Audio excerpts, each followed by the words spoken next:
Good evening, everyone, and welcome to the February 19th regular board meeting of the Pine-Richland School Board. Please join me in the Pledge of Allegiance. Pledge allegiance to the flag of the United States of America and to the republic for which it stands, one nation, under God, indivisible, with liberty and justice for all.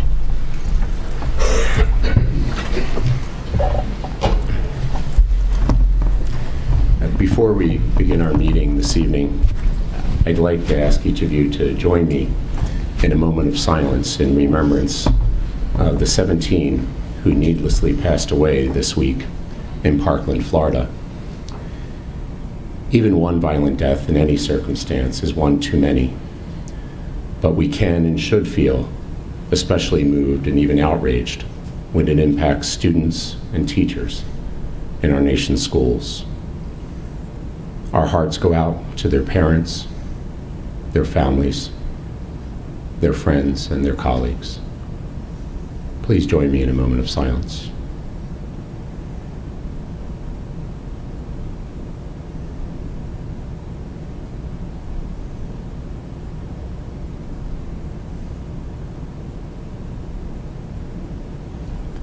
Thank you. Ms. Williams, roll call, please. Mr. Lyons. Here. Ms. Misbach. Here. Mr. Kashani. Here. Dr. Campbell. Here. Mr. DiTullio. Here. Ms. Goebel. Here. Dr. Mihalik. Here. Dr. Meyer. Here. Mr. Moy. Here. Thank you.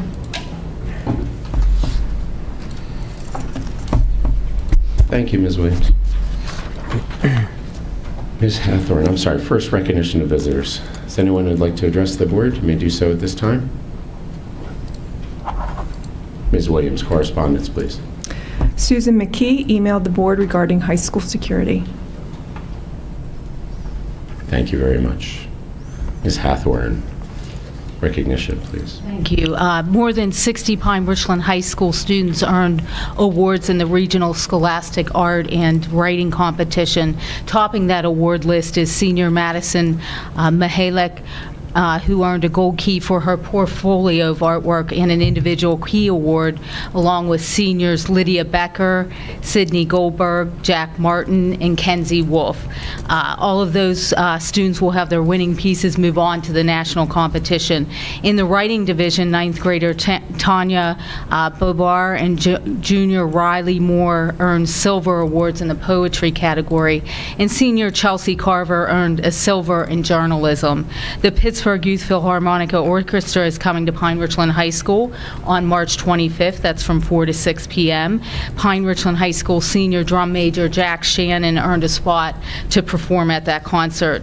Pine-Richland High School is being named to the top 16 teams in the 17th Annual International Public Policy Forum. For those following along, this is the third elimination round and the only contest that gives the high school students around the world the opportunity to engage in debate on issues of public policy. The team included seniors Mahek Sethi, Molly McCarthy, and Tyler Viljaste. The National Merit Scholarship Corporation named 5 high school seniors as finalists in the 2018 program, and they include Ryan Ahern, Chelsea Carver, Nathan Chang, Bruce Gia, and Mahek Sethi. As we told you this fall, all of those seniors were named semi-finalists out of 16,000 students, so 16,000 across the U.S. Local First Lego League team earned a Champions Award at the Western PA Regional Championship on January 13th, and members of Artificial Intelligence First Lego League team included 7th grader Luke Kastner and 8th grader Matthew Farmer and 6th grader Ryan E. Scott. Students from NA and Seneca Valley also made up the team. Several high school students that qualified for the State Student Technology Association competition, and that's April 18th through the 21st. Those winners are listed on the website. Also, we had a few students earning 2018 Pennsylvania Skill USA Championship Awards.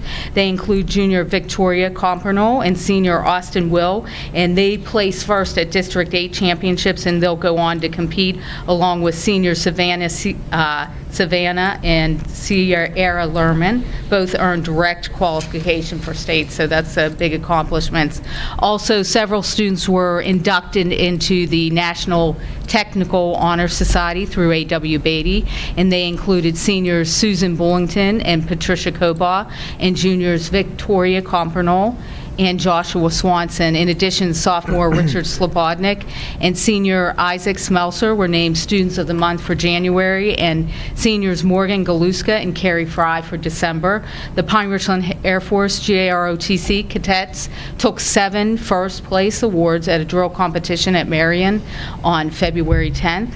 Pine-Richland High School students won their first round of the KDKA Hometown High Q on February 3rd, and this year's team made up of Alex Steger, junior Amalunda Buckle, and sophomores Dania Krill and Justin Waltrip. And that show will air on March 10th at 11 a.m. and March 17th at 11:30 a.m. Pine-Richland's Future Business Leaders of America will be competing at the State Leadership Conference in April, in all 23 qualified to participate in the competition. Seniors Seth Cornbaugh and Andrew Fernie earned the highest rank attainable in the Boy Scouts, and that's the Eagle Scout, each individually constructed nesting box for birds in North Park. In addition, 2017 graduate Jason Steranko also earned an Eagle Scout by restoring a field habitat.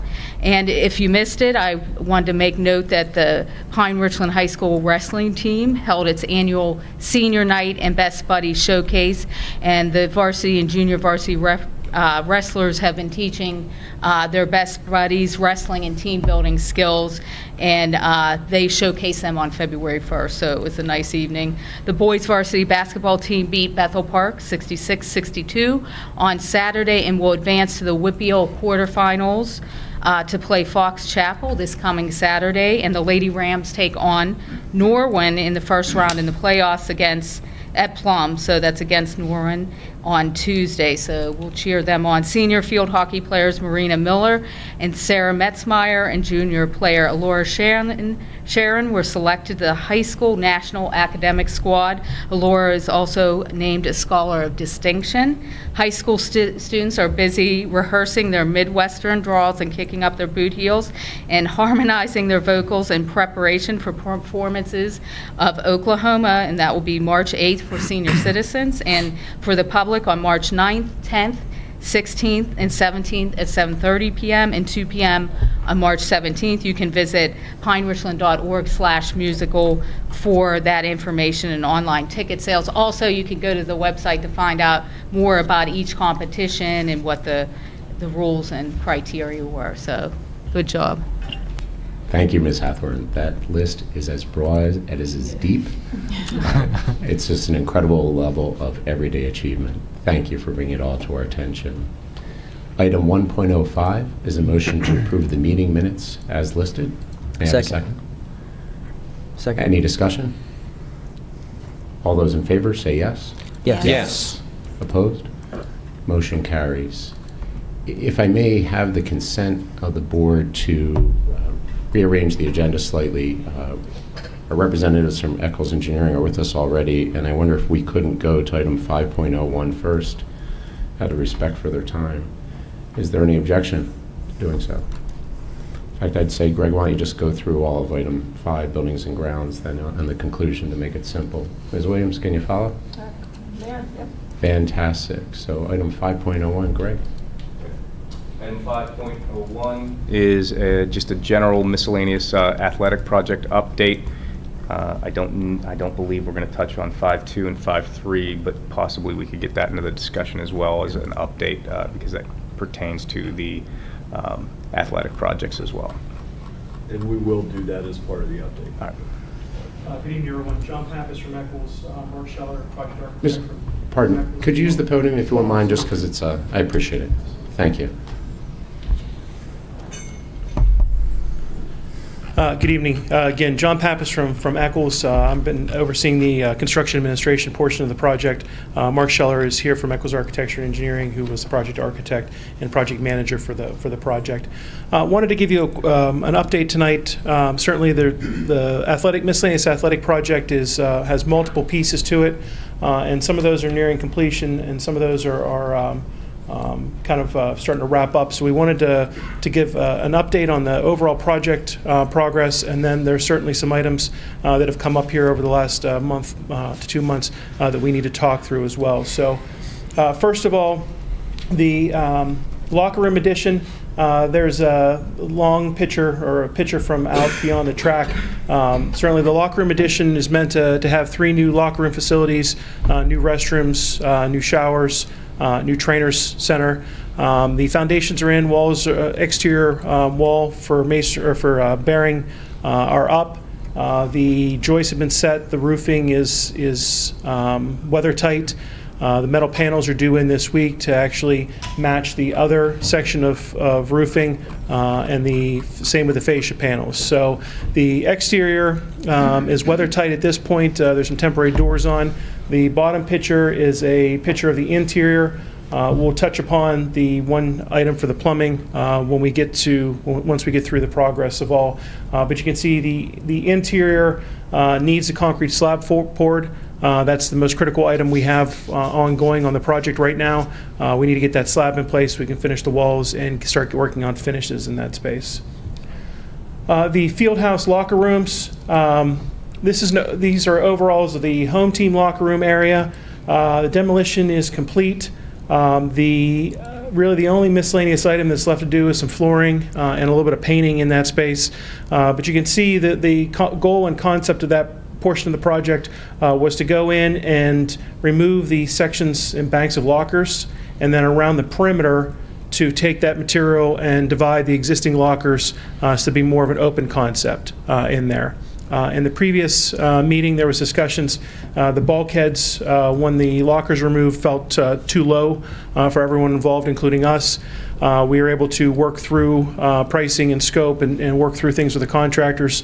I believe at the last meeting there was a motion to approve some additional work scope in there, not to exceed $7,000, and the net cost on that work from being able to scale back the work in here and also reduce some of the ceilings in the other buildings, take them from a plaster ceiling to a acoustical ceiling.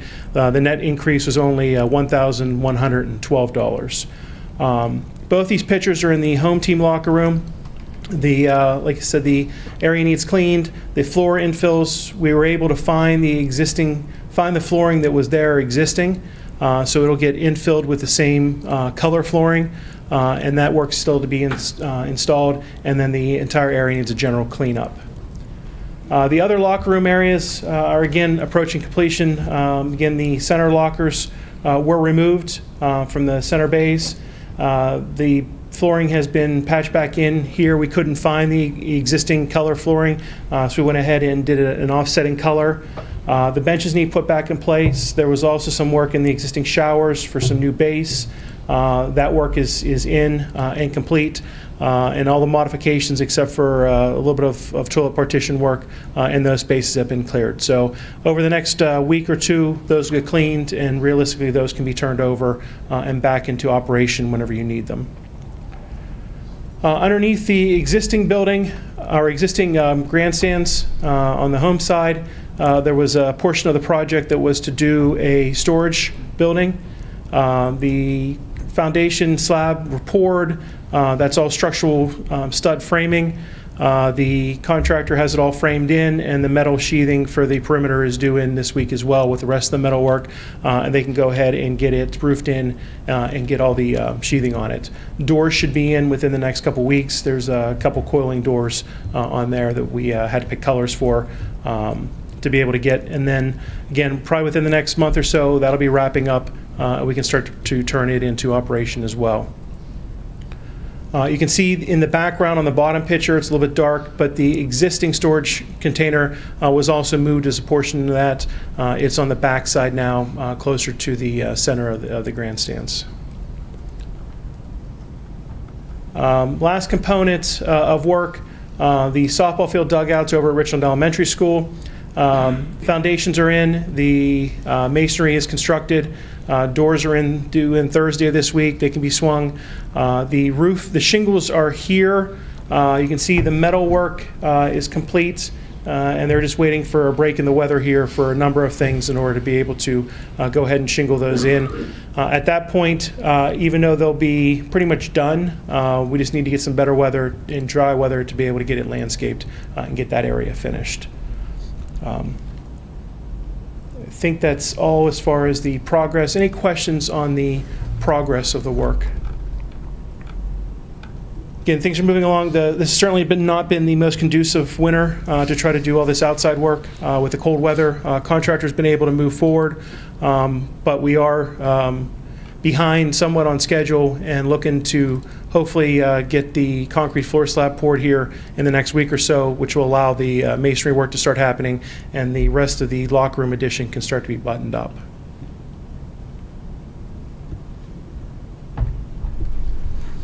Okay.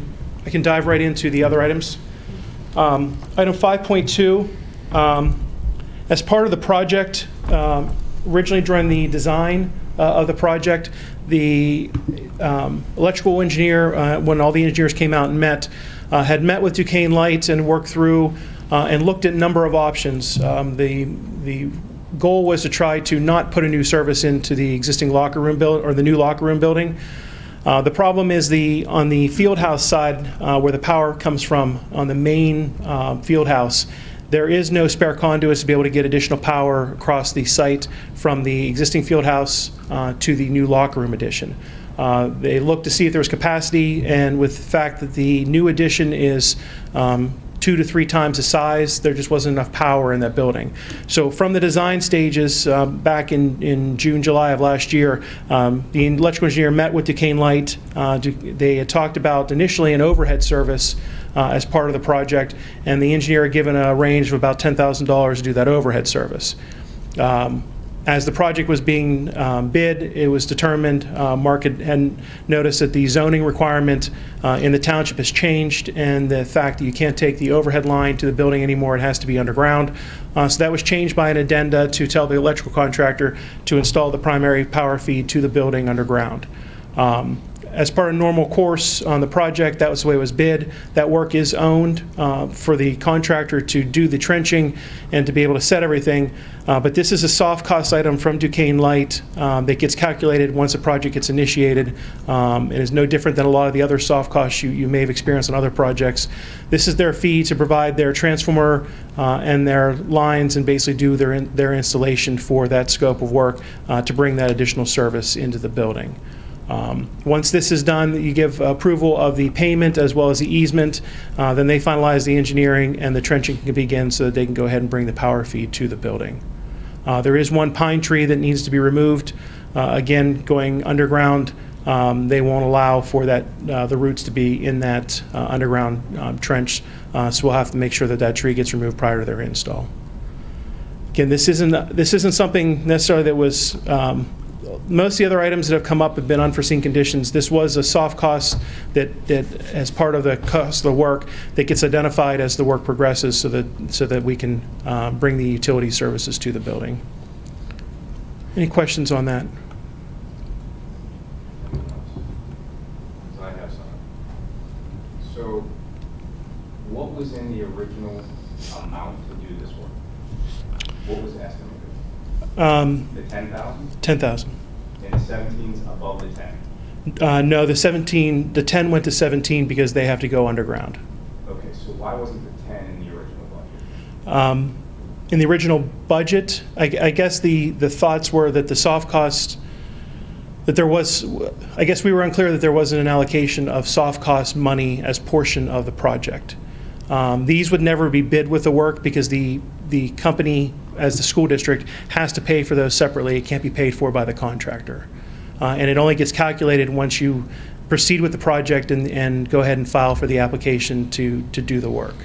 But the reason that we have engineering to do a budget is so that we know what the cost will be. So if I had a line item that said at least 10,000, now I can understand if you had said hey, it's 10,000, it's in our budget, and we need a delta of 7,000 because that regulation has changed, I get that. To me, this is a miss, and I don't see how it's not a miss to not be in the budget. I can't get my arms around that.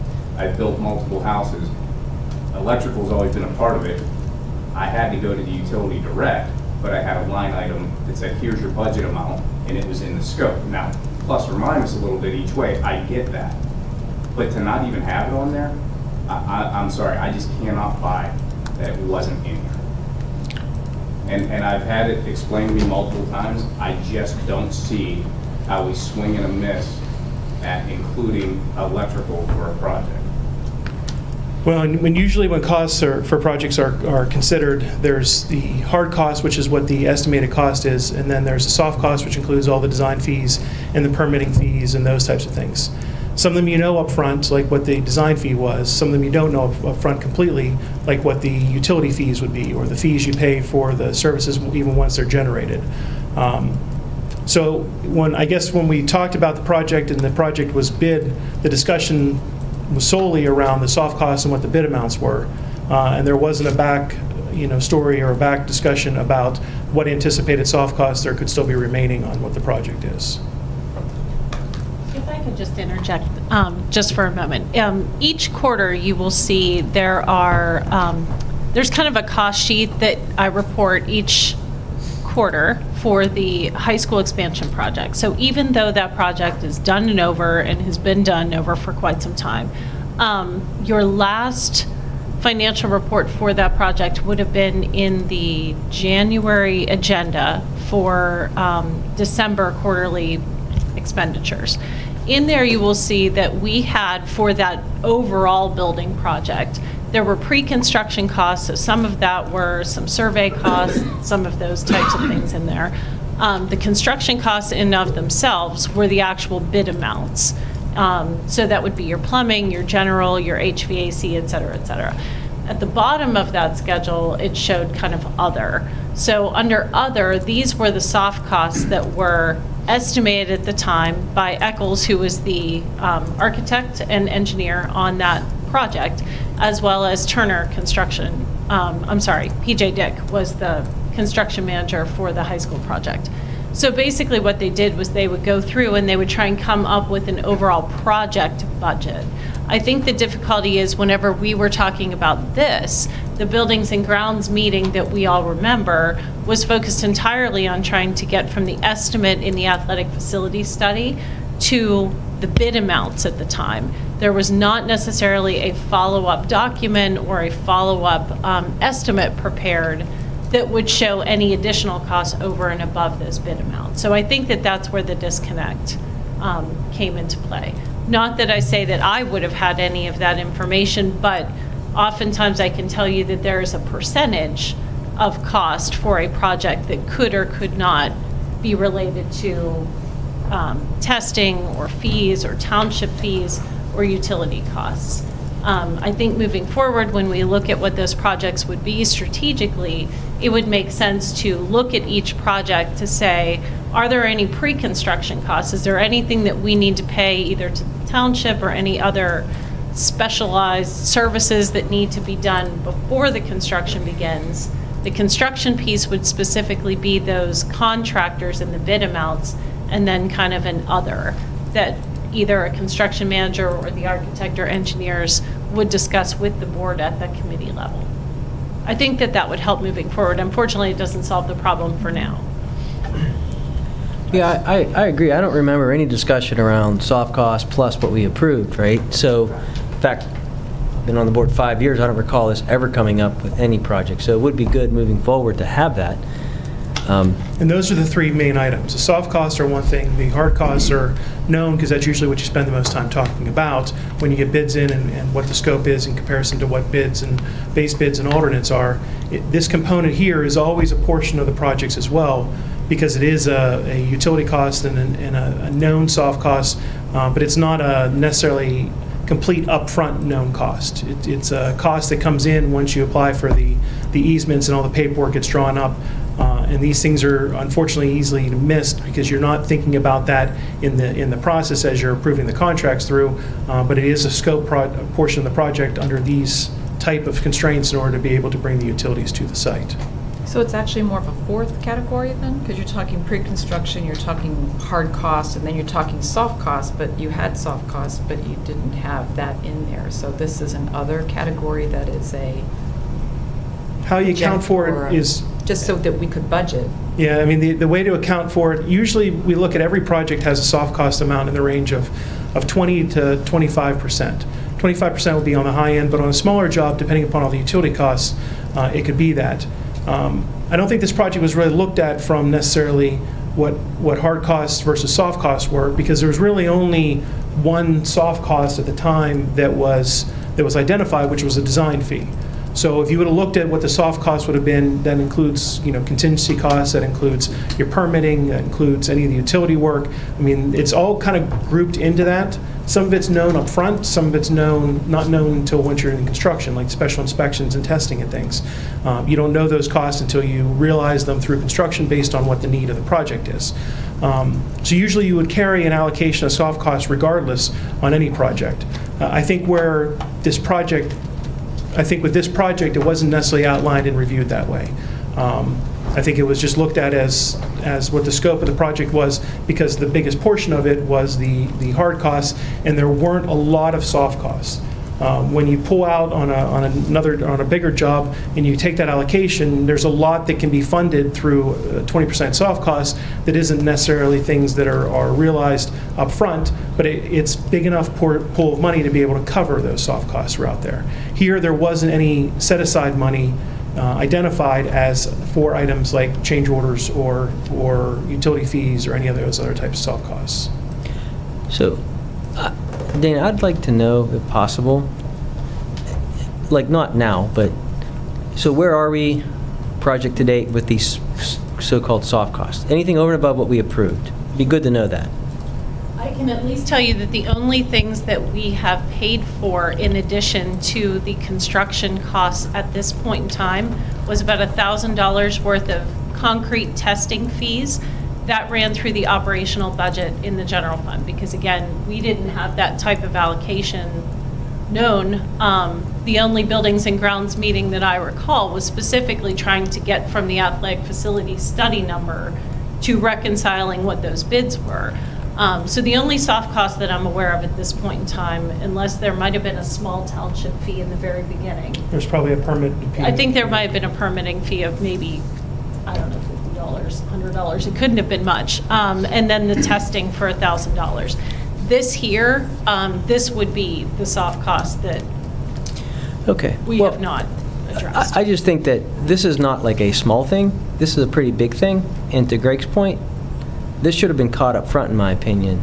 I mean, the fact that you need a brand new service run to this building is that should have been in the design. And the service was. The portion that the electrical contractor do is part of the design and owned under his contract. This is the utility cost that has to be paid for directly by the owner for their easements and for all the sign-offs. If there was anything, it was a miscommunication as to if there were additional soft costs that may be coming up. But the rest of it was planned accordingly throughout the design and implemented as part of what the need was to be able to get a service to the building, knowing that there wasn't any power available at the site that was sufficient, or even from your main distribution gear in the adjacent field house, they could go through. But at the time, during the design meetings and discussions while the project was moving forward, there were all the complement of power needs was discussed and looked at as to whether it was more cost effective to run underneath the field and try to get another conduit somehow to the site, or running and putting in a new service. And that's why the decision was made, months, before the project was even bid, to run a new service, because the only way to get from the 300 feet across is to go directly through the field. So there was a lot of discussion that happened, I believe, between the design team during the course of the project. It was accounted for, it was bid with the portions that could be bid. It was the soft cost portion of that from the utility company that was not discussed or was not included, and would have been a soft cost item regardless of when it was done. Ideally, it would have been discussed on the day of when the 1.2 million was discussed for the project cost of of discussion. Yeah, we didn't. I know that cost or that discussion wasn't had on the utilities. I believe at that Buildings and Grounds meeting we did discuss, though, that there could be other items that could come up, like change orders throughout the course of the project, and we have to be sensitive to those as well, knowing that they'll still have to be funded in order to get the job through. I'll be honest, I feel like I'm in a Verizon commercial, right? So I pay for the phone, then all of a sudden I have to pay all this other stuff that I didn't know I had to pay. If I'm building a house, and I go to the bank with my designs, and it says, here's everything that you need. One of those things in there is a utility cost. It is a utility cost that I have to have from the bank, right? If I'm taking a loan, let's just say it's $1 million total project, and $20,000 is to hook up my utilities from the utility at the road to my house. Even though I'm paying that direct and the GC isn't paying it, I have to have that money accounted for from the bank, right? They better have told me that I'm going to need that $20,000, or my contractor and I are going to have a discussion. It's going to be a lot more unpleasant than the discussion we're going to have because this is a public forum. Okay? My bottom line is I think you guys missed this. To me, this is on you. Squarely. You just said you knew this was coming. You knew you needed a service. You didn't tell us we needed a service. We didn't budget for a service. The project was over budget to begin with, what we thought the original budget was going to be. And now I have to shell out $17,000 more on a line item that didn't exist because I need power to a facility. Of course I'm going to need power to a facility. That's why we hired engineers. This is not, in my opinion, on us at all. I think this is squarely to Eccles and or your contractors. We weren't informed of this. Is anybody in administration, were we informed? If we weren't, I'm sorry. I'm against approving this because I think this is on Eccles. That is me. Everyone else can make their own decision. I know we have to move forward from the project, but this is another miss, I think, in this project. And Mark, I think it was you that said the last time we discussed this, let's keep tabs of this. This isn't $50. This isn't a $50 permit fee, and I would expect permit fees to be in my budget as well. Again, we can argue $10,000 to $17,000 because the regulations changed. Okay, I get that. But the fact that the line item wasn't in there at all, to me, is inexcusable. I agree, Greg. I'm with you. Doesn't sit well.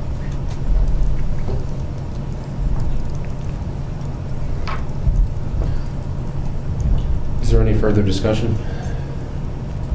You want to move to, I would prefer almost take a vote on this motion before we move to the next one. Yeah, that's fine. I'll just comment. And no, I was not a part of any discussion where we had to ensure that particular new line is a part of a cost. I don't know that if anyone else, Dana was not, Gary was a part of that conversation. So where or how it did not get fit into the budget, or how that would be accounted for as we think about the capital funding plan and where we fit that. I mean, because ideally, when we designed the capital funding plan, it represents our anticipation of the hard costs. It in no way, I don't believe, so as we're working that 10-year plan, those are rough estimates on what will auditorium seats at Richland Elementary cost, 2 years from now. It's not an effort to include all the ancillary costs that are associated with it. I agree fully, as we get into specific design for specific projects and go out to bid, we need to have an understanding of where that fits. If for no other reason, then the decision-making process can include the main and anything around that. Agreed 100%. And so I really have nothing more to say. I agree with you. I can't do anything about it. Dana can't do anything about it. But Eccles can. Well, again, I have no comment even about that. No, I know. What I would say is that we had a bulkhead concern in the home locker room. As concerns are brought forward to us, we bring the concerns forward to the board. We're not satisfied with things that occur. We talk about those things. We do that as we communicate, and we try to understand, and we push, and we discuss. And ultimately, then, we have to make a recommendation, and we try to do that as fiscally conservative as we can. The decision to do the dropped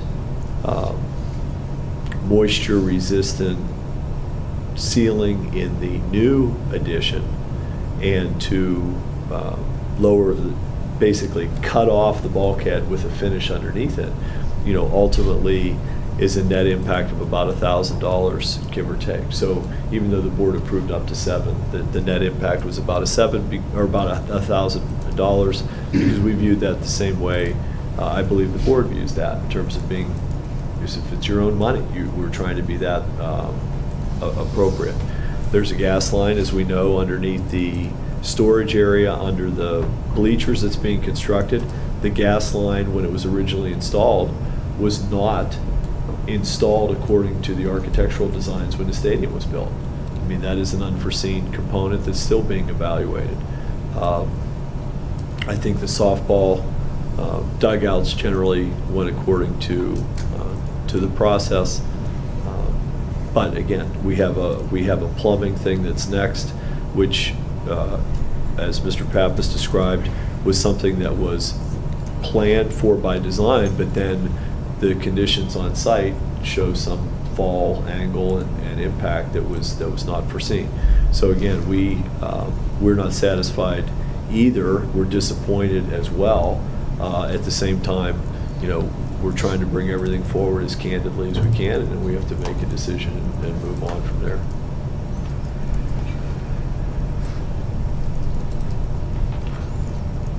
Do we want to make the official motion now and do the vote on it? I'd prefer to, they're separate motions, so let's go forward.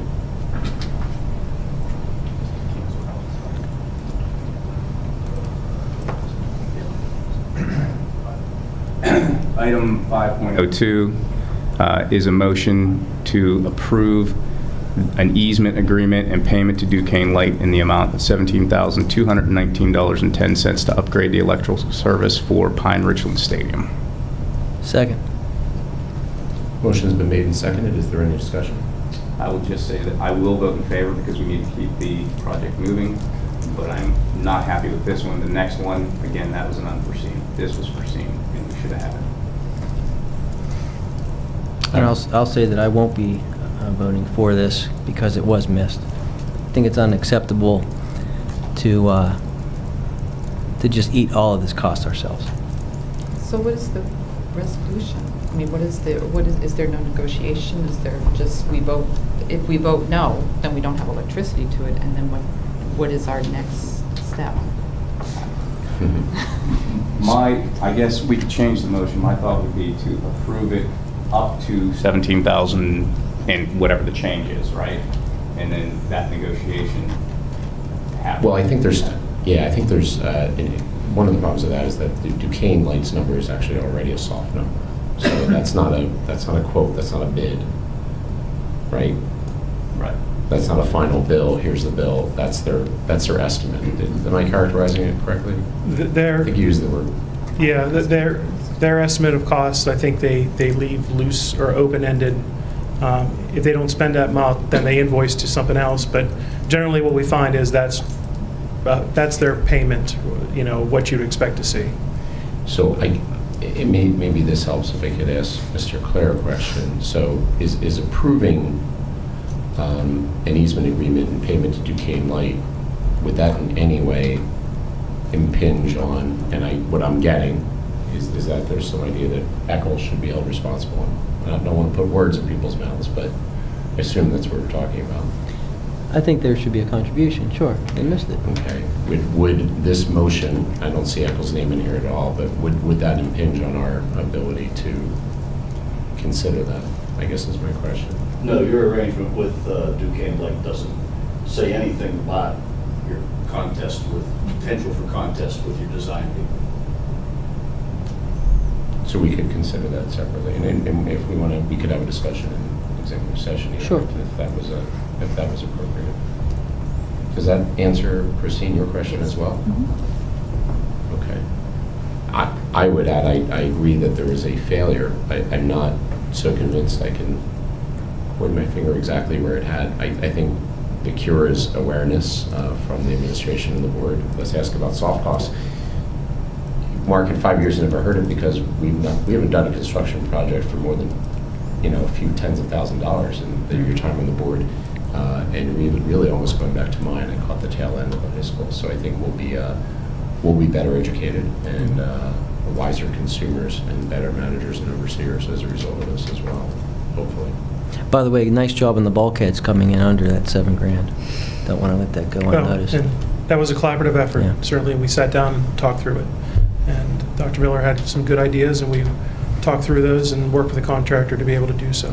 And we're sensitive to the fact that the project's over the budget. The original budget, was done years ago, and there's no excuse, on that. But these projects, there's a lot of scope in a lot of miscellaneous areas. So these 4 little components are actually fairly complicated, even though the sum of them, may not seem like that big.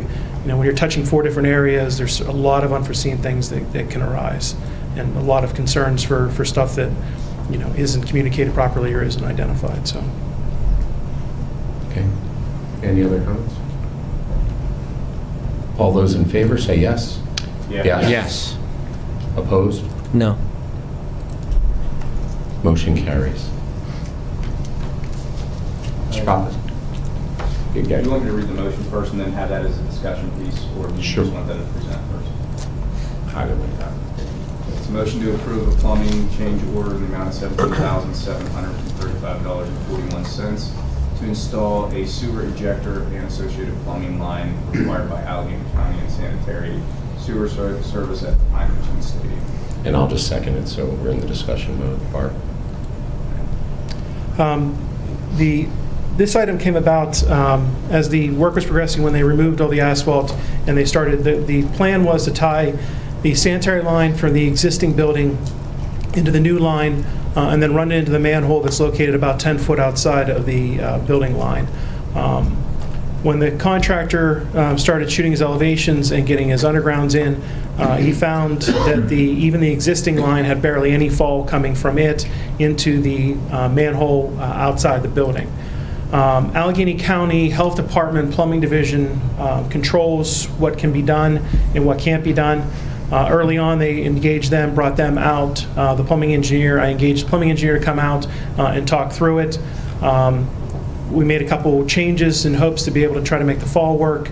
As they were running, the plumbing inspector gave them a minimum height, and as they started running everything through, they quickly found that there was no way that they could make all the fall work and tie both lines into the existing manhole. There's about a difference of about 9 inches of elevation there that were shallower to be able to make work.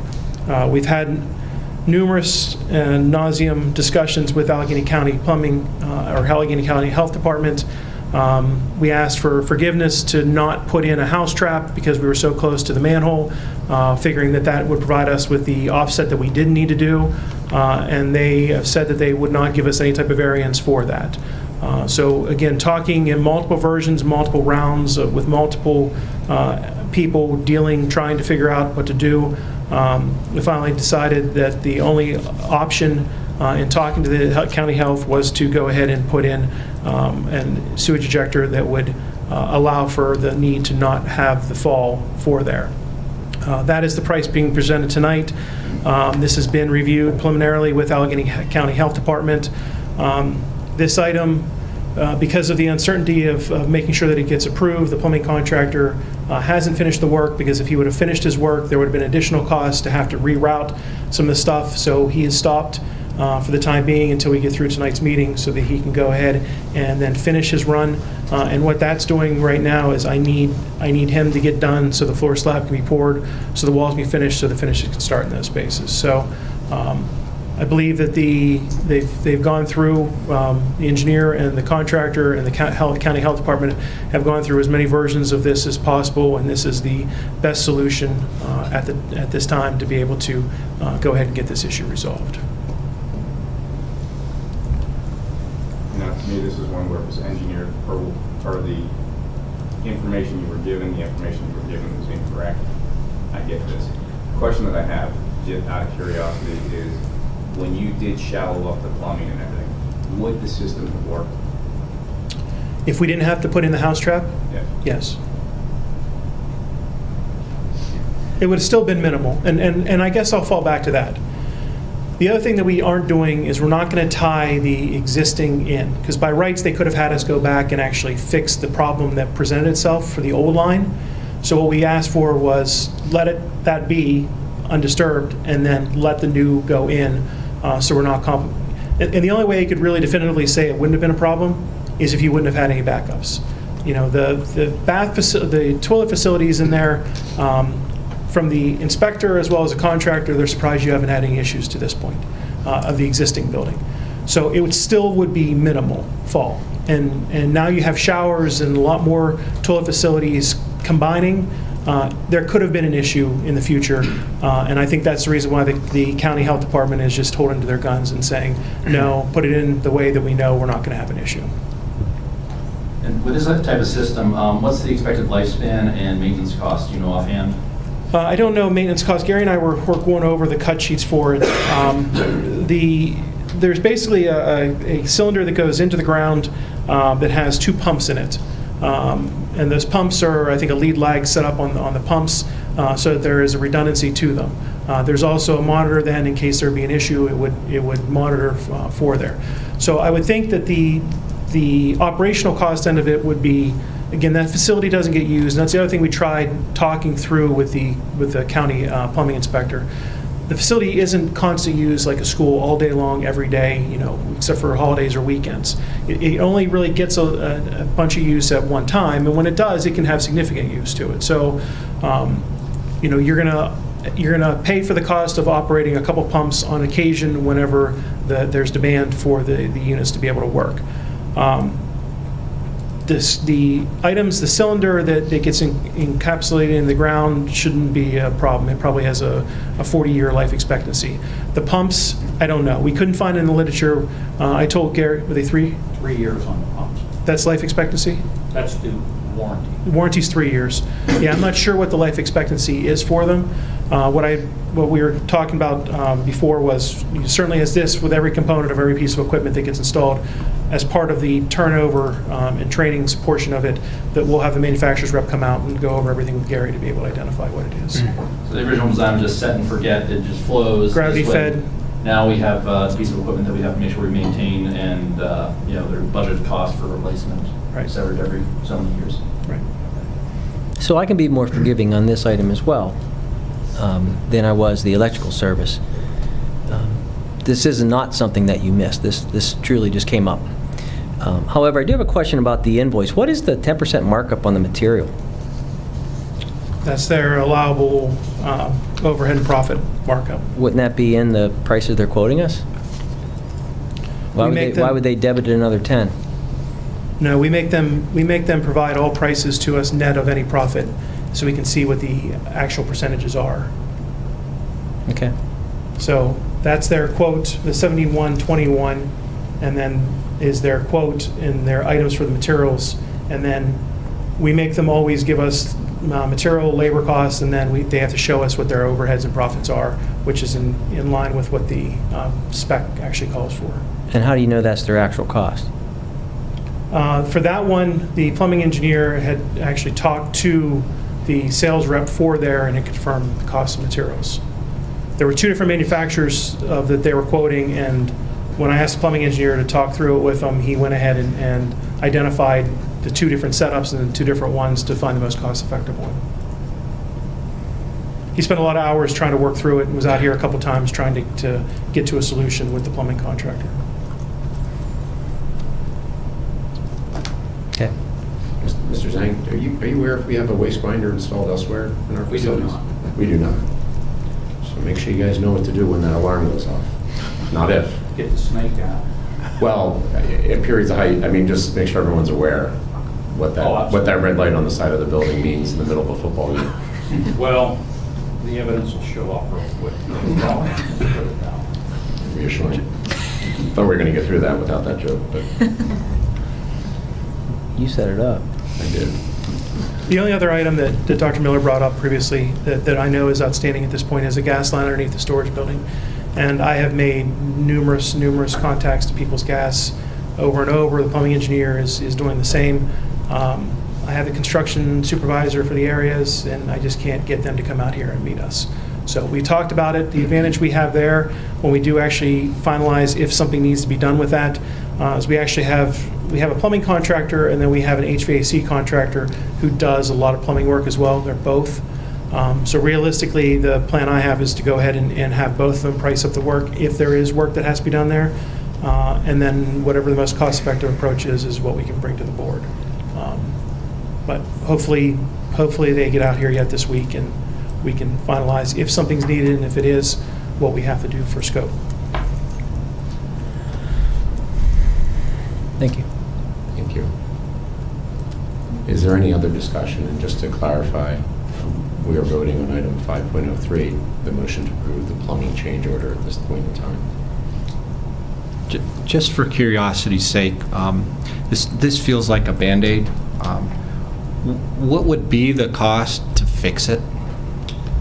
To fix it, the problem is that you're on the end run of the sanitary line, which is why it's so shallow.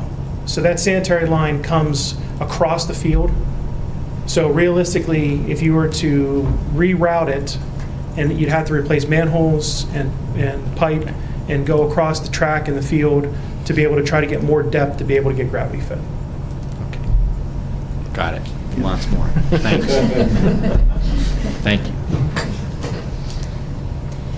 Thanks. All right, we ready to vote? Yes. Motion to approve item 5.03 is listed. All those in favor say yes. Yes. Yes. Opposed? Motion carries. Item 5.04, motion to approve an addendum to bid for 2018-2019 community curtailment services agreement with NRG Curtailment Solutions. Second. Motion's been made and seconded. Is there any discussion? All those in favor say yes. Yes. Yes. Opposed? Motion carries. I want to thank our representatives from Eccles for joining us tonight. Mr. Zhang, thank you for your time this evening. Thank you for accommodating schedule. We'll go back and resume our original agenda now with a strategic plan. Okay, so what you're looking at tonight is just a little bit of an infographic. And earlier in the year, Dr. Miller had each of our areas that are part of the strategic plan and the categories to come up with a infographic that kind of encapsulates all the functions within your department. So, you know, like workforce development has one, finance and operations has one, and this is the communication and engagement one. And it's just really a basic graphic to kind of give a quick synopsis of all the functions, venues and tools, and also our stakeholders that we incorporate in our communication engagement piece in the district. So if you look at the left side, you're going to see all of our stakeholders, and you could even segment these stakeholders, but you have, you know, our parents, staff members, students. We have the greater community. Within that, you have our taxpayers. You could go down to senior citizens, and we also have our and the media, and also the greater public. So those are just a few of our stakeholders, and like I said, you can even segment it to alumni. And each one we consider either internal or external. Now you can make an argument some are more internal and you may consider some external, but we do consider all of this when we develop a communication plan for each item that we are trying to communicate and engage with our community. Also on the right you're going to see all the venues and tools that we use, and they may include paper, electronic, broadcasting, face-to-face, and this gets broken down into mass communication versus interpersonal communication. And obviously mass communication, or the tools that we use for that are like the rapid call, the e-blast, some of those things. And one of the more important strategy is face-to-face communication, and that's interpersonal. And through the past few years, we've been trying to do more of the face-to-face communication with our stakeholders, and even including student voice. And it's really effective because we get more feedback that way. Community, family members get to give more input. So that's just a little bit of it in a nutshell. And then when we drill down further, you can see a little bit more about town halls, which is interpersonal communication. And I forgot to mention two-way versus one-way communication. We do a lot of one-way communication with the electronic newsletter and the website.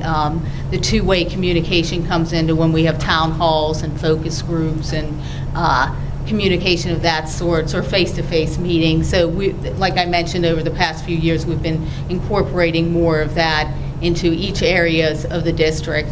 Also, we do look at performance measures across the board. We want to understand whether communication is effective, and we can look at how many people are actually opening our e-blast. Are they clicking on it? So that's one way we do that. Also, the website, we can see how many people have crossed over a page, looked at a page, opened it, or visited, and how much time they spend on that page. So, another way we capture feedback is through the town hall sessions, and that is easier to gauge, but it might be in a smaller setting. And also, we do the annual surveys, which we just started a few years ago, and we can compare year to year. So that's just a little bit of it in a nutshell, and we wanted to introduce that to you. Also, some recent initiative with the website in our strategic plan was to make the website more user-friendly, more accessible for those who might have visual difficulties, making it more mobile-friendly, and we've also done that with our e-blast. So. Thank you. Appreciate the update. Are there any questions for Rachel? Just want to add, first, for the senior leadership team, Rachel really set the bar with her one-page graphic, taking the complexity of communications in a school district and framing it so simply, but it is not simple. And we live in a time with instant communications where people's expectations are different. When we have an issue, we send, for example, a communication to the board about 4 seconds before we send a communication to our staff, about 4 seconds before it goes to our community, because that's the speed of communication in 2018. And there's significant advantage to that, and there are challenges as well. And I think we have to continue to try to manage those. The website is our most critical form of communication and archive. Many of our e-blasts and other communications reference back to stories or information contained within the website, because that is our primary brand of how we communicate via social media, and the website serves in that way. The redesign project, Rachel's done 2 redesigns since I've been here. This is my 5th year. Those are significant formatting projects in order to be more mobile friendly to our families and to tie some of those resources into the same place. So significant effort that does not, I think, is appreciated to some degree, but also taken for granted in 2018, because we can grab our phone or device and instantly get the information that we're looking for, and it's really hard to manage the magnitude of that information with clarity of communication. So we are asking ourselves often the question, are we communicating the right things in the right ways? Should we stop doing some things? And if so, what? Should we start to do other things more effectively? And her monitoring of open rates is just one example of how we tailor when we communicate certain messages to our families based on when they're most likely to open them. And we're getting better at that, which, again, in K-12 public education, I think is pretty significant. So thank you, Rachel. Thank you. Mr. Kashani, Finance, please. Yes, sir. Item 3.01, motion to approve the financial reports dated February 19th, 2018, and accounts payable dated February 19th, 2018, in the amount of $462,766.29, and paid accounts for January, February in the amount of $6,473,338.66 as listed. Do I have a second? Second. Is there any discussion? I did. Christine. All those in favor say yes. Yes. Yes. Opposed? Motion carries. 3.02, motion to approve the budget transfers in the amount of $113,454. Do I have a second? Second. You guys don't have to wait for me to ask. Any discussion? All those in favor say yes. Yes. Yes. Opposed? Motion carries. Item 3.03, motion to authorize the transfer of $2,500,000 from the next tier money market account in the general fund to the PNC governmental checking account in the general fund. Is there any discussion? All those in favor say yes. Yes. Opposed? Motion carries. Item 3.04, motion to authorize the reinvestment of funds in a certificate of deposit with the Farmers National Bank of Emlenton at an interest rate of 1.79% with a maturity date of February 29th, 2020. Second. Thank you, Christine. Is there any discussion? All those in favor say yes. Yes. Opposed? Motion carries. Item 3.05, motion to approve the 2018-19 AIU Program of Services budget as attached. Second. Is there any discussion? All those in favor say yes. Yes. Opposed? Motion carries. Item 3.06 is a informational item, recap of our Finance Committee meeting prior to this meeting. We got a market update from Tony at PNC, and we also discussed some bond refunding candidates. And then we also overviewed the 2018-2019 budget as it currently stands, as well as the capital funding plan. And at the moment, one of the big revisions of that from the December update is that currently there's not a millage increase in the budget, and we're still about $485,000 short to balance it. So, but we're in a good position with all the May assessment refresh updates, and we should be in a good spot there. And we do have another meeting scheduled for April 16th prior to the voting meeting. And if needed, we can also have one in May, which is also item 3.07. Okay, which maybe we can hold on. Yeah. I was going to add, Mrs. Williams, can we reattach the PowerPoint from the Finance Committee to this item in the regular meeting? And for our community, for several years now, we have an updated comparisons document that allows us to look at operational efficiency of the district relative to other school districts in Western Pennsylvania and or the state. There's a lot of information in that, but looked at a high level, it's interesting and informative.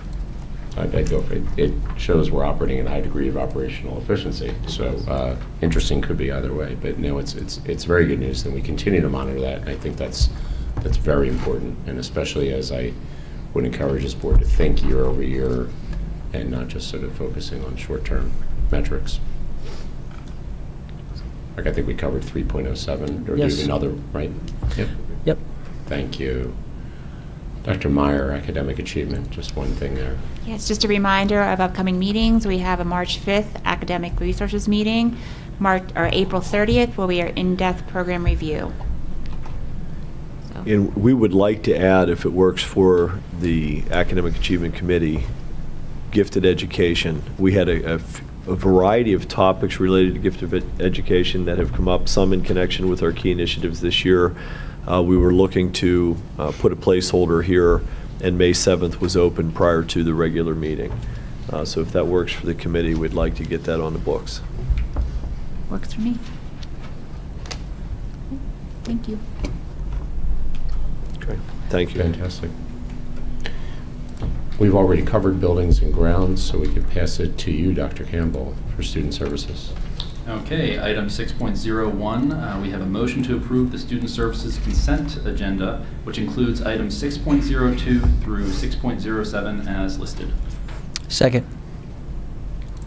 Is there any discussion? All those in favor say yes. Yes. Opposed? Motion carries. All right, then one more. We have 6.08, which is the motion to approve the attached updated 2017-2018 Small Games of Chance resolution. Have a second? Second. Is there any discussion? Yeah, I'd like to ask about the list, on the list of boosters.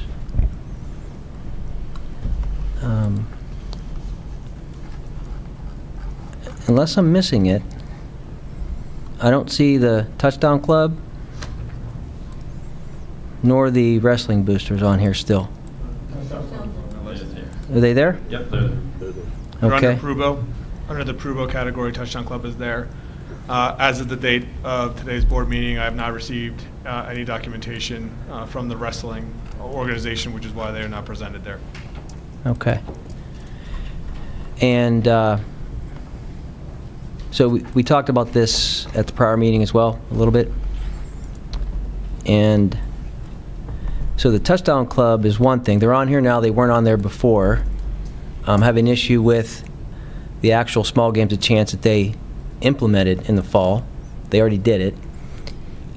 The wrestling boosters, I have another issue with the way they handle it. They're not on this list. So I guess I can vote for this because it is in arrears in some way.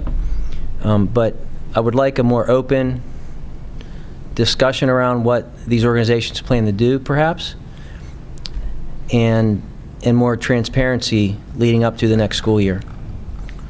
So in fairness to some of these organizations, I just would like to reiterate what has already been communicated to the board, that at the time of the original list being adopted, which was on September 25th of 2017, because of the change in the policy that had happened in the prior summer, we changed the submission date to September 30th. There were a number of organizations who did submit their information to the district between that September 25th and September 30th timeline in compliance with the policy. It should have been on us, I take responsibility, should have brought an updated list in October at that time to get those additional organizations who did submit between the September 25th approval and the September 30th deadline for submission. The Touchdown Club was one of those. As you specifically referenced them, I would like to address that. It would have been approved. It had complied with the policy at that time. So we are also taking additional steps with the building principals, as well as Mr. Shoup as the Director of Athletics, to continue to look into and start to obtain the Small Games of Chance licenses. As indicated under board policy, they are not required to be provided unless we as administrators request to see them. And as we're going through to audit as part of this process, we will be requesting those and see where we go from there. There will obviously be revisions and continued dialogue and discussion amongst the groups and Prubo to make sure that the information is, as you said, as transparent as possible and in compliance with not only the letter of the policy, but also the spirit of that policy. Thank you, Alan. Sure. Yeah, I would just add, I think the point of greatest emphasis in my listening to the discussions over months and maybe even years with this particular policy was around the non-mandatory participation in fundraising activities as a part of the groups. So that is I think a key point of emphasis in the policy, and we spent fairly significant amount of time trying to carve out specific language to address that. And so that's also a component of what Mr. Kenny's working on with Mr. Shoup and with the building principals as appropriate to ensure to see how that is communicated and by whom to ensure that the policy is in compliance when it's implemented. So again, I think, Small Games of Chance, we have certain responsibilities. We've gone, I think, as far as we are to go. Mr. Kenny asking to see an example of those from each group is a final check that goes beyond our policy, but ultimately those groups are responsible for doing that. We provide some oversight, and obviously there's a connection here with an action item for the board, so we get that. But the fundraising non-mandatory component, I view as one of the most important that came from the board feedback. Thank you. Yeah, I agree, Marie. I dove down the small games of chance rabbit hole a little bit as we talked about it, and realized, you know, there's a risk that we try to step in for Allegheny County, and I don't want to do that. That's their discretion. They can issue their license as they see fit. If our approvals come when they come, then so be it. Except, as Dr. Miller said, there is a point to this, and that is that if it's a lever to get the value we want, and the value we believe is you know, truly voluntary participation, and that's hard, it's tricky, then I'm willing to do that, but not necessarily to chase down everything that really it's Allegheny County's responsibility. I think we're above and beyond what most districts are doing in this regard already as well. I would say that the vast majority of the boosters that are on here are doing things well. So to withhold a vote because a few are in question, I don't think that would be fair as well. To the credit of the booster organizations and for what I have seen over the time, you know, this was a massive shift in what had done before, and and this has been a massive shift in a relatively short period of time. You know, this is only really our third year where we've been trying to get a grip and a grasp on what's going on with these organizations, and I think, to your point as well, that the vast majority are truly trying to do the right thing and are truly trying to work through the policy in the spirit that it's intended. So I agree. I don't want anything to come across as though I believe that the organizations are not attempting to comply, because I believe that they are, and I think they've come a long way in a very short period of time. So I do applaud them and the leaderships of those organizations, because obviously they do provide excellent benefits and supports to our students, whether that's in the athletic arena or in the classroom or clubs following school. So absolutely, we'll continue to work to improve, but I think we've made a lot of very positive strides in this area over the last 3 years. Is there any other discussion? All those in favor say yes. Yes. Yes. Opposed? Motion carries. Ms. Goebel, personnel items, staff services.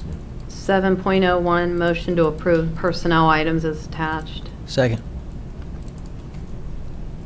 Is there any discussion? All those in favor say yes. Yes. Yes. Opposed? Motion carries. Item 7.02, motion to approve the Pine-Richland School District amended 403B plan as presented to be effective January 1 of 2018, so it's retroactive. Second. Is there any discussion? All those in favor say yes. Yes. Yes. Opposed? Motion carries.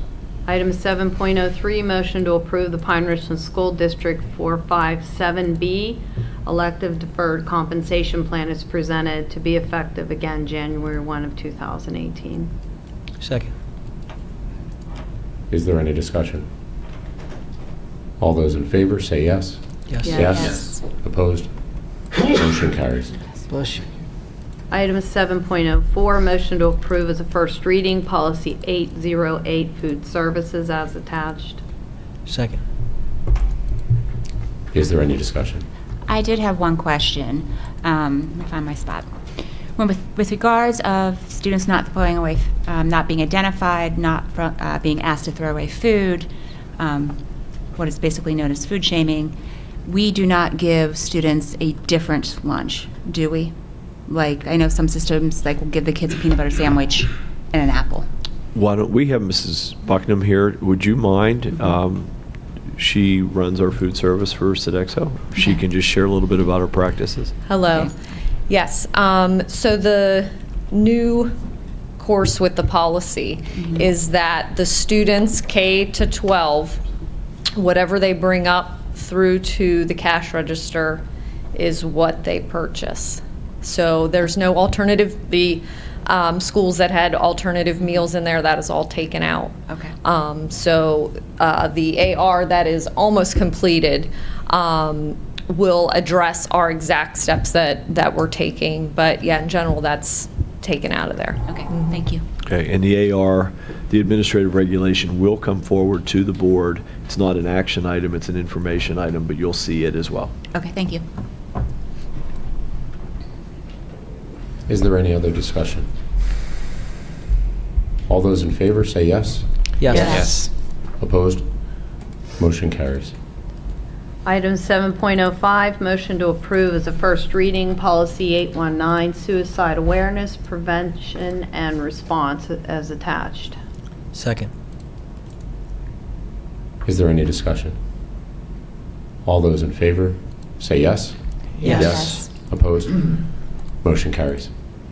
Item 7.06, it's an information item. I don't know if anyone would like to speak to the 100 program policy list there. I'd be happy to. These were reviewed in committee, and they've been amended based on the feedback that was received. They were originally pulled from the batch. They were discussed at committee. We feel good about the policies that are listed here and would ask the board to have a first approval at the next meeting. For those that are keeping careful watch, we did not include 109 at this time, the resource materials. It's an important policy. We're still trying to find exactly where it fits. So we have textbooks and a very prescribed process for textbook adoption. That includes all of the online and ancillary materials that go with. You don't just buy a textbook or an online textbook. There's all sorts of other things that come with it. We're very good there, extremely solid, very prescribed, public notice, all sorts of input. Then we have on the other end of the continuum sort of those individual classroom-based decisions as a teacher might find a particular resource. In the middle, we have librarians, and we have this policy 109. So we have done some work with principals to try to narrow what are the types of things we think fit there appropriately, and once we get our hands wrapped around that, then we'll bring the policy forward to the board so that we feel more confident and concrete about what it means.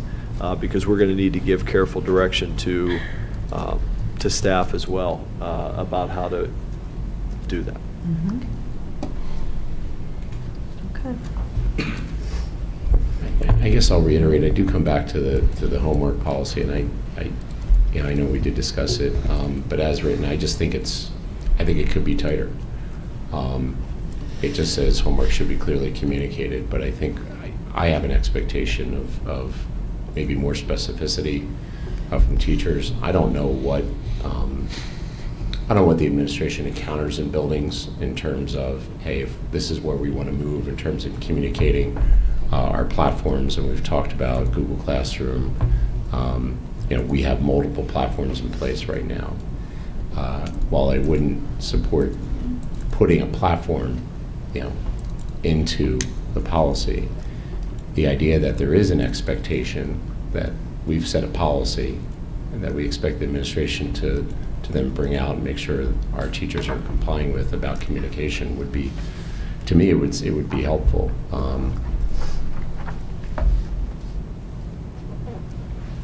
And we can discuss that when that breaks out, but I would say I have a hard time voting for the homework policy as written right now. It doesn't meet my expectations. And like I said, I don't know where I should put those expectations then, if not in this policy. And that doesn't have to be a comment, because I think I've had that before with the rest of the board, so I'm really repeating it. Can you pull up the policy, please?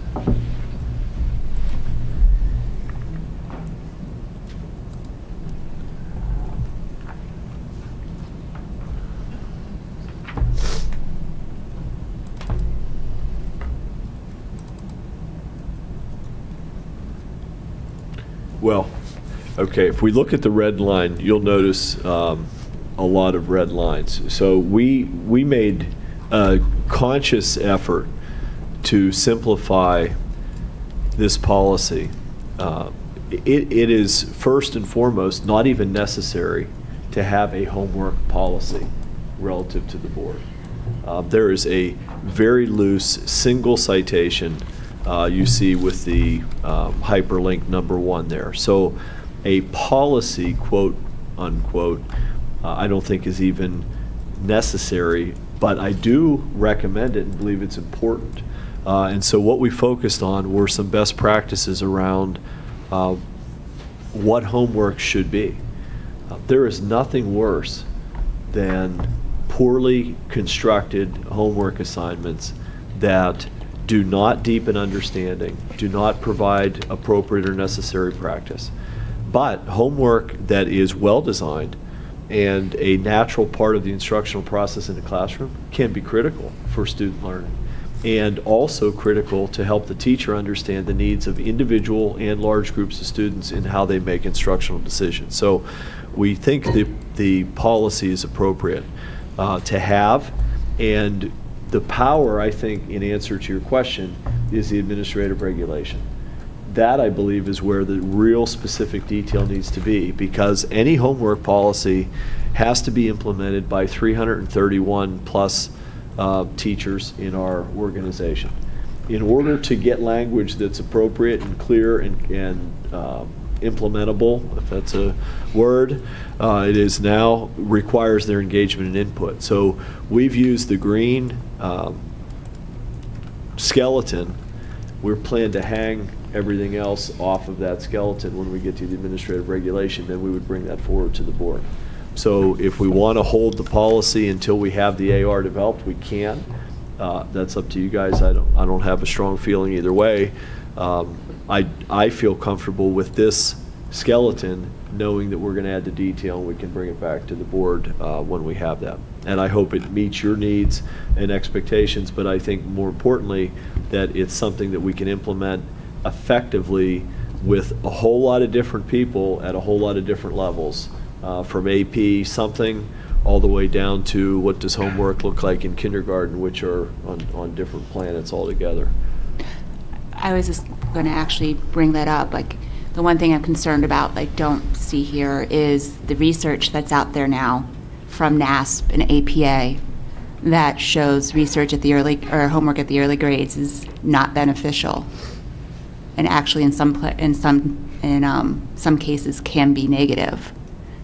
I can share that with you, as they just posted about it again.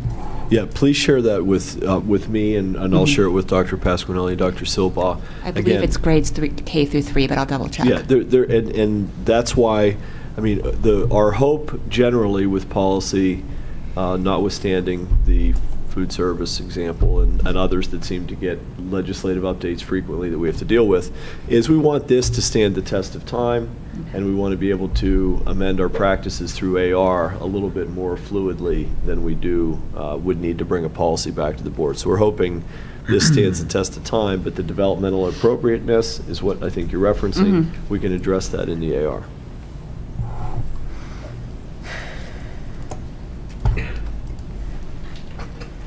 Any other discussion or comments there? I think we have a majority. I'd like to see that move forward with the first reading then. Yep. 7.07, it's an information item just to make sure everyone's aware. The next staff service committee meeting will be held on March 22nd at 6 p.m. and the discussion will be staffing process. That's it. Thank you, Ms. Gogol. Mr. Moy, Operational Services. Sure. Item 8.01, replacement cafeteria tables. Motion to approve the replacement of the cafeteria tables for Wexford Elementary from PEM Co. through the Co-STARS program as attached. Second. Motion's been made and seconded. Is there any discussion? All those in favor say yes. Yes. Yes. Opposed? Abstentions? Abstain. Please note Dr. Mahalik abstention. Ms. Williams, thank you. Item 8.02, it's an informational item. 2018-2019 meal prices for board consideration at the March 15th, 2018 planning meeting. Motion to establish the following meal prices for 2018 and 2019 as presented below. Second. Is that a voting item? Oh. All right, this is just to reiterate, we're going to keep this on as an information item. We continually keep checking for the meal price equity tool released by USDA. Again, we just want to make sure that before we recommend whatever meal prices there are, that we are truly in compliance with their calculation, which they have not released yet. So we're going to continually keep checking, but we just left it on here as an information item, so you'll see this again in March. Matt, if you got 2 months, that's your first time you did it, that's better than most. We do it about every 2 months. All right. Item 8.03, signage. I'm going to hand that over to Mr. Kenny. Based upon the last committee meeting we had, just as a note for the public, that we are looking at the issue of restricting public access to our facilities during the school days. We have developed and had provided some mock-ups and drafts of signage that would be placed at the 6 locations as well as the stadiums. That information has been updated and provided to the board previously. We will be moving forward with the development of that signage, as well as we were working with Ms. Hathorn to develop a communication plan around that for the community so that we can move this issue forward. If there's any questions, obviously I'd be happy to field those.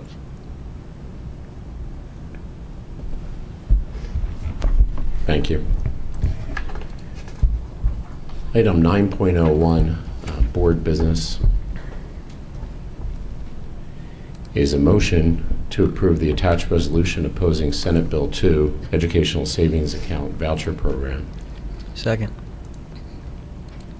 Motion's been made and seconded. Is there any discussion?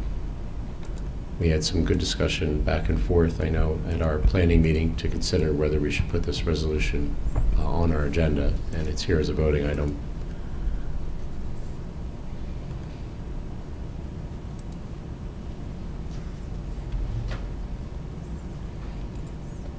Okay. Oh, I was just going to say, the one thing I'd caution the board to think about while we're doing this is, you know, not think about this from an ideological perspective, but look at the bill as it's presented currently and think about it that way.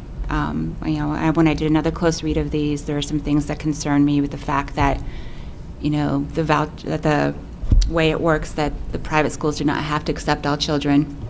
And while they have to report their scores to the state, there's no mechanism in here clarifying what that means and how that will be handled.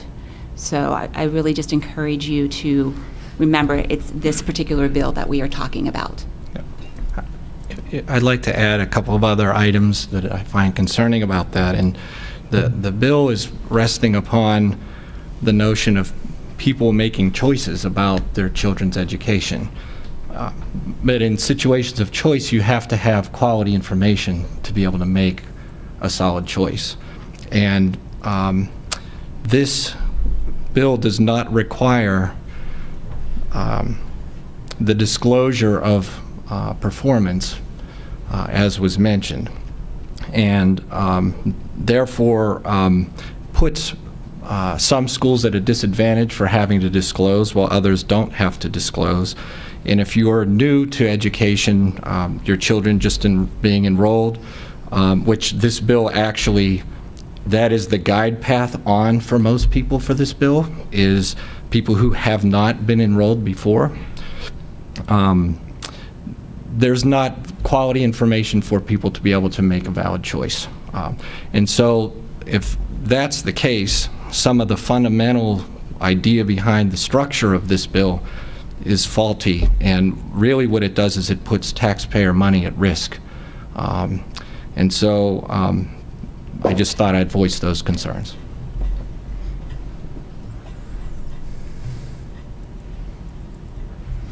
Yeah, I would echo one or two of those areas. I mean, in our previous discussion, the money that goes in the educational savings accounts was almost referred to, well, it's theirs, it's the parents. I have to tell you, when you're talking about the bottom 15% performing school districts in the state, that money is not coming necessarily from their income tax and property taxes. That really is, the Commonwealth's money. It is good and appropriate that we, the Commonwealth, spend those funds to educate all children. This is just throwing in an account and saying, we're not really going to track where it goes. We're just going to say you have to be a school. That doesn't seem like doing our job. It does seem like punishment for those who are unfortunate or maybe principled enough to work with the lowest 15% performing students in our Commonwealth. Furthermore, the huge loophole, which I don't think is really a loophole, I don't think was accidental, is it doesn't matter what your district is performing. If you're enrolling in kindergarten or first grade, you can take an open educational savings account and deprive your district of those funds as well. So why would we do that? What is the objective? What's the policy objective in that? It just doesn't make sense. When a district loses 6 or 7% of their students, they don't get to turn 6 or 7% of the classroom lights off and heat the building 6 or 7% less, or maybe just shorten the track by 6 or 7% so we can save all that money. And yet it does cut their funding by that amount. I just don't think it's wise. If Harrisburg would like to improve public education, then work to improve public education. This just seems like a cop-out and say someone else will improve it if we just give them the money. We don't have any good ideas.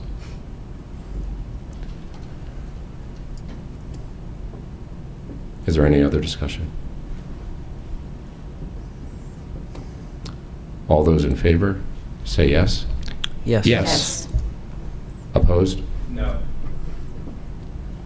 Motion carries. Dr. Miller. No report. Looking forward to the workshop with the board that is scheduled for next week. So, and I appreciate Mr. Kashani's design work and collaboration. So excited about that opportunity. Thank you. In item 10.02, I really want to turn it off to Ms. Goebel and Ms. Misbach for an update on AW Beatty program. All right, so item 10.02, the Beatty Career Center report. There is an attachment, and some of the names for the Skills USA District 8 Championships that Ms. Hathorn did mention those. I just wanted to make sure that the public will, open the document, take a look at the update, and be able to look at some of the description of the categories that the students can compete in. So the Skills USA Championships are competitive events that showcase the best career and technical education students in the nation.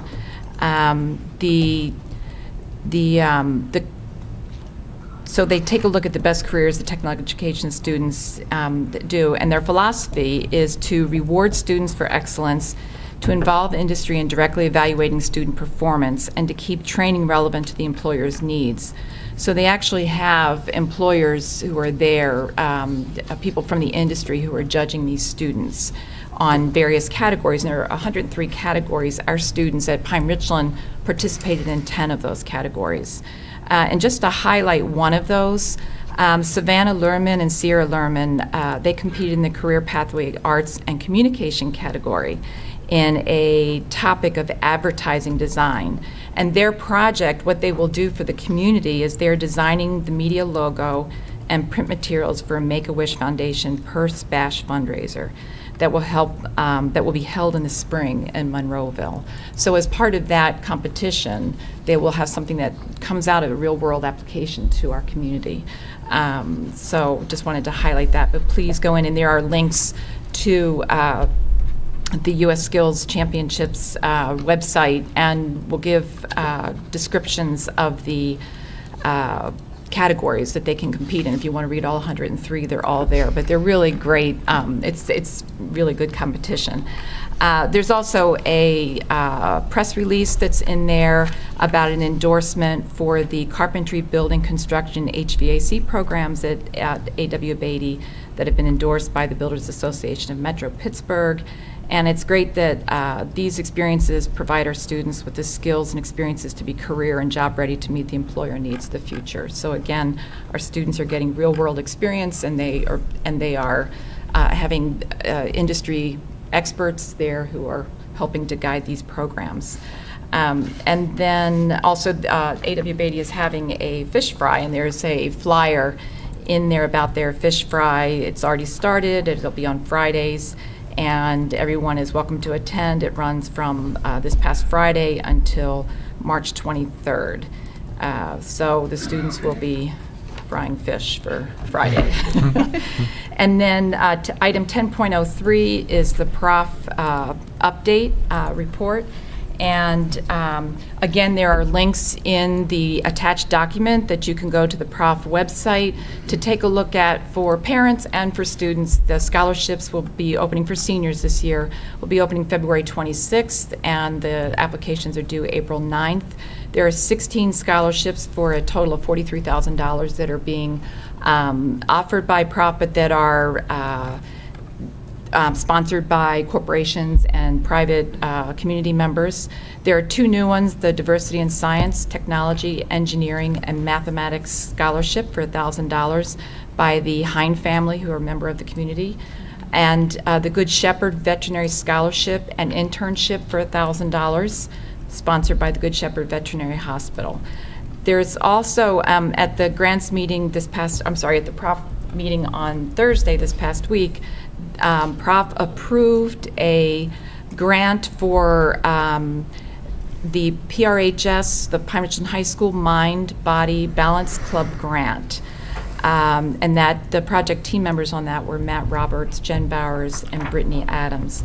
The funds will be utilized to purchase equipment that facilitates activities such as stress reduction, yoga, and fitness, boxing, exercise.